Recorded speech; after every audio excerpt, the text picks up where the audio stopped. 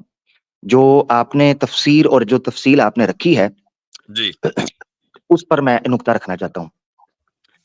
اسی کے ذہن میں یہ سوال آتا ہے. مجھے افسوس ہے کہ میں ان کو, ہمارے عاصم افتخار صاحب چلے گئے, میں ان کو بلانے والا تھا کہ اب وہ بھی کچھ اس پر اضافہ کریں. ذرا سا مفتی صاحب ذرا معلوم کریں عاصم بھائی اگر وہ میں کرتا ہوں. ہاں جی. اچھا, آخری چیز حضرت میں یہ چیز رکھنا چاہتا ہوں کہ آپ نے جو تفسیر پیش کی ہے اس کے اوپر یہ اعتراض اٹھ سکتا ہے, ویسے تو قرآن کی نص قطعی ہے اور ہم تو سمعنا واطعنا کے قائل ہیں, تو کوئی ملحد یا معترض کو اس پر اعتراض اٹھائے اور یقیناً آپ کے ذہن میں یہ چیز ہوگی. میں سمجھتا ہوں کہ چونکہ وہ شاید موضوع سے متعلقہ نہ ہو تو آپ نے اس کو ذکر کرنا مناسب نہیں سمجھا, مگر میں نے کمنٹ دیکھا تھا, میں نے کہا اس پہ اضافہ کر دوں تاکہ بات کا تکملہ, ایک کمپلیشن جو ہے وہ مکمل ہو جائے. وہ یہ چیز اٹھ سکتی ہے کہ جب چھوٹی لڑکی کے ساتھ آپ نے کہا کہ میرج کنزیومیٹ کرنے سے منع کیا گیا ہے, میرج تو ہو سکتی ہے, تو پھر اس کی عدت کہاں سے آ گئی 3 مہینے کی؟ اس کی سینس نہیں کرتی اس تفسیر کے اندر. تو یہ سمجھنا چاہیے کہ جس طرح حضرت نے ایک دقیق نقطہ رکھا تھا کہ عدت صرف اور صرف حیض کی وجہ سے نہیں ہوتی, اس کی بیس پر نہیں رکھی جاتی. بیسیکلی جو عدت ہوتی ہے اس کے پیچھے ایک ریزن ہوتی ہے بڑی زبردست قسم کی, فیملی سسٹم کو بچانے کے لیے. مثال کے طور پر پریگننسی جس عورت کو ہوئی ہے اس کی عدت رکھی ہے وضع حمل. اچھا, میں عاصم بھائی تشریف لائیں, السلام علیکم رحمۃ اللہ, معاف کیجیے گا, میں پہلے چاہ رہا تھا کہ آپ کا کامنٹ آ جائے, تو اگر آپ اجازت دیں تو عامر بھائی اپنی بات مکمل کر لیں, پھر میں انشاءاللہ آپ کی طرف آ رہا ہوں. وعلیکم السلام. جی جی عامر بھائی, بس میں مختصر کر لیتا ہوں جلدی, لمبا کھینچنے کی بجائے. یعنی مثال کے طور پر ایک پریگننٹ لیڈی ہے, وائف ہے, جس کو طلاق دے دی گئی.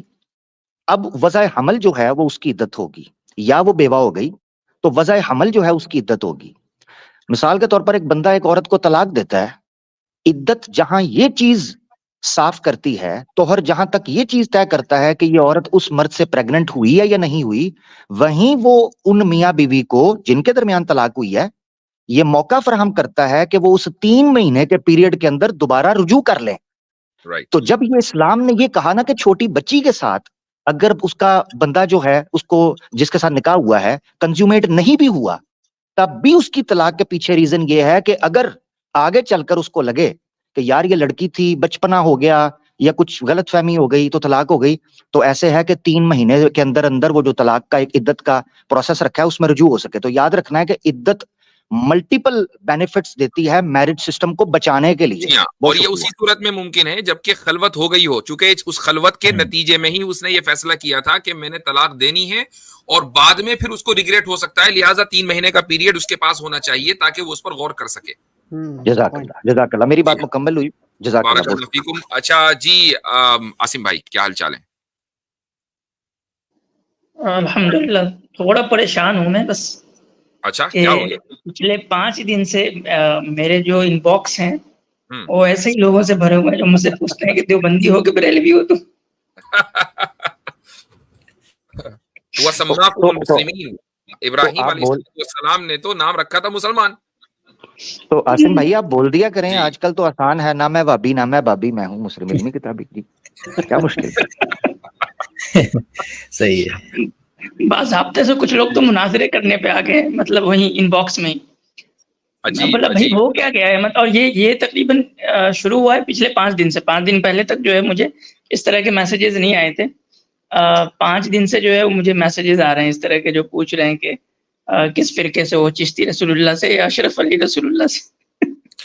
ایک ای میل بھی آیا میرے پاس ایک بریلوی بھائی کا، تو انہوں نے کہا کہ جی وہ ہم نے اپنے مولانا سے سنا ہے فلاں کا یہ فتوے وغیرہ جو لگتے ہیں، آپ مجھے بتا دیں یا کسی سٹریم میں یہ بتا دیں کہ ان عبارتوں کا کیا مطلب ہے. تو میں نے کہا بھائی یہ میری ذمہ داری ہے ہی نہیں، میں نے تو اس کو جواب بھی نہیں دیا، لیکن چونکہ یہاں بات ہو رہی ہے تلک امت قد خلت لہا ما کسبت، کہ یہ امت جا چکی، یہ حضرات جا چکے، ان میں آپس میں جو پھڈے تھے یہ اوپر جا کے طے ہوں گے.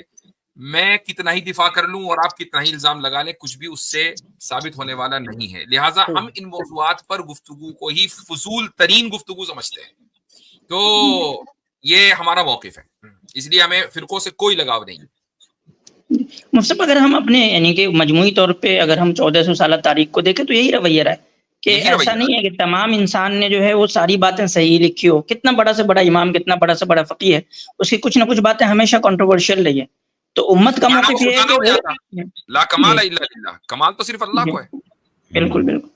تو جو ایسی کنٹروورشل چیزیں ہوتی ہیں ان کو جو ہے وہ سمجھیں گے پیسج آف دا ٹائم جو ہے دفن کر دی جاتی ہے. ایسا ہی ہوتا ہے. اگر آپ جا کے دیکھیں گے ہر امام کے کنٹروورشل آرا کو، اوپینین کو لینا شروع کریں گے تو پھر تو آپ پریشان ہو جائیں گے بھائی کہ ہم جتنے کنٹروورشل اوپینین ابھی کے اسکالرس میں دیکھ رہے ہیں اس سے زیادہ تو ہمیں خیر القرون کے اسکالرس میں مل رہے ہیں. امام اوزاعی کا یہ فرمانا ہے کہ من اخذ بنوادر العلماء فقد ہلک، کہ جو ان علماء کی اس طرح کی ادھر ادھر کی رائے کو، جو ان کی کنٹروورشل یا ریئر ان کی اوپینین ہے، اگر ان کو چن چن کر ان پر عمل کرے گا نا، فقد ہلاک کا وہ ہلاک ہو گیا، اس کی دنیا اور آخرت دونوں برباد. تو مطلب مجھے یہاں پہ لگتا ہے کہ ایک جو لوگ ہیں ان کو تھوڑا سا انٹلیکچوئل اپروچ اپنانا چاہیے، نہ کہ ایموشنل ہو جانا چاہیے اس طرح کی چیزوں کو. آپ دیکھیں کہ جو ہماری انٹلیکچوئل ہسٹری ہوتی ہے کسی بھی قوم کی، وہ کیسے کام کرتی ہے اور وہ کیسے آگے بڑھتی ہے اور علم کا پروگریس کیسے ہوتا ہے. یہ رویہ نہیں ہونا چاہیے کہ ہم جو ہے وہ جو پیچھے کے اسکالرس ہیں ان کو لے کر کے جو ہے وہ ہم پورا کا پورا یعنی پوری اپنی روایت کو جو ہے متون قرار دینے کی کوشش کریں. یہ کسی بھی ایک عقل مند اور زندہ قوم کا رویہ یہ نہیں ہوتا اپنی علمی وراثت کے بارے میں. میں تو بس یہی کہنا چاہوں. زبردست پوائنٹ. اچھا میں جی اس میں کوئی اضافہ کسی کو کرنا ہے؟ جی مقصد میں ایک میسج آپ کے ذریعے سے پہنچانا چاہتا تھا. جس وقت کیسر بھائی نے خاص کر ہماری طرف سے انجینئر صاحب کو تھوڑا سا روک ٹوکنا شروع ہوا، ان کے خلاف نہیں کہوں گا، ان کی اصلاح کے لیے ایک ویڈیو بنایا گیا کہ آپ جو ہیں ان حضرات کے ویڈیوز کے نیچے کمنٹ کرتے ہیں تو ایک سٹل میسج جاتا ہے. حالانکہ آپ کا کوئی بھی ایشو ہو سکتا ہے، ہم آپ کی نیت پہ شک نہیں کرتے، لیکن کیونکہ بر صغیر کی عوام جو ہے آپ کتنا ہی کہہ لیں کہ اسٹوڈنٹ ہے، یہ نہیں ایسے نہیں ہے، بابا پرستی نہیں ہے، لیکن at the end of the day ایک آئیڈل جو ہے وہ بن جاتا ہے. لیکن اس کا جو ہے ہمارے پاس سامنے جو مفتی صاحب مجھے ایک ایگزامپل جو ہے وہ مل گئی جس کا مجھے خدشہ تھا وہی ہونے والا ہے، ہو گیا. میں پرسوں کیا ہوا، اگر آپ کو پتا ہوگا کہ انجینئر صاحب کا ایک کمنٹ بڑا وائرل ہوا جو انہوں نے محروب موئز کے ایک وہ چینل پہ پوڈ کاسٹ ہو رہا تھا تو اس کے نیچے کیا تھا. اس میں نے بھی ویڈیو بنائی اور دیگر حضرات بہت سے لوگ ہیں جن نے ویڈیو بنائی کہ انجینئر صاحب کو یہ چیز نہیں کرنی چاہیے. مطلب ایک ایسا شخص جو کھلم کھلا ایک فضول سی چیز ٹرانسجینڈرزم کو مطلب یہ پروموٹ کر رہا ہے.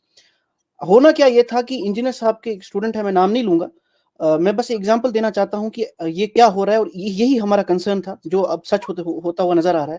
انہوں نے ایک ویڈیو بنائی اور انہوں نے ویڈیو میں کہا کہ جتنے بھی انجینئر صاحب کے اگینسٹ یہ ویڈیو بنا رہے تھے ان کے منہ پہ چانٹا ہے، یہ دیکھو یہ تو انجینئر صاحب کے اگینسٹ ایک تعصب ہے. وہ یہ کہ یہ محروب موئز جو ہے اس نے بات روک کر یہ کہوں گا یہ کامنٹ چونکہ نظر میں پڑ گیا تو بھائی میں اس کا جواب دے چکا ہوں، ذرا سا اگر شروع سے دیکھتے تو آپ کو اندازہ ہوتا، آپ کو اتنا لمبا لکھنے کی ضرورت نہ تھی. جی انجینئر صاحب نے بھی یہی کہا ہے. جی انجینئر صاحب سے بھی پوچھیں. جی گو اہیڈ، سوری. جی تو انہوں نے ہمارے انجینئر صاحب کے اسٹوڈنٹ کے نے ویڈیو میں یہ بولا کہ یہ اس محروب موئز نے تو اپنے ریسنٹ انٹرویو میں فیمنزم سے جو ہے وہ اعلان برات کر دیا ہے، تو جتنے بھی لوگ انجینئر صاحب کے اگینسٹ ویڈیو بنا رہے تھے ان سب تمام لوگوں کو جو ہے نا ان کے منہ پہ یہ چانٹا ہے. اب اندازہ کریں مفتی صاحب کی ان حضرت کو یہ بھی نہیں پتا کہ انجینئر صاحب کی دفاع میں کہ ہم محروب موئز کے اگینسٹ کیوں ہیں، ہم فیمنزم کی وجہ سے نہیں ہیں. وہ بندہ جو ہے وہ ٹرانسجینڈر ہے، وہ ٹرانسجینڈرزم کو پھیلا رہا ہے، لیکن کیونکہ انجینئر صاحب کے بیچ میں آ گئے تو دفاع کرنا امپورٹنٹ ہو جاتا ان حضرت کے لیے. تو this is a very prime example in front of us کہ یہی چیز تھی جو ہماری کنسرن تھی جو سامنے نظر آ رہی ہے. صحیح ہے.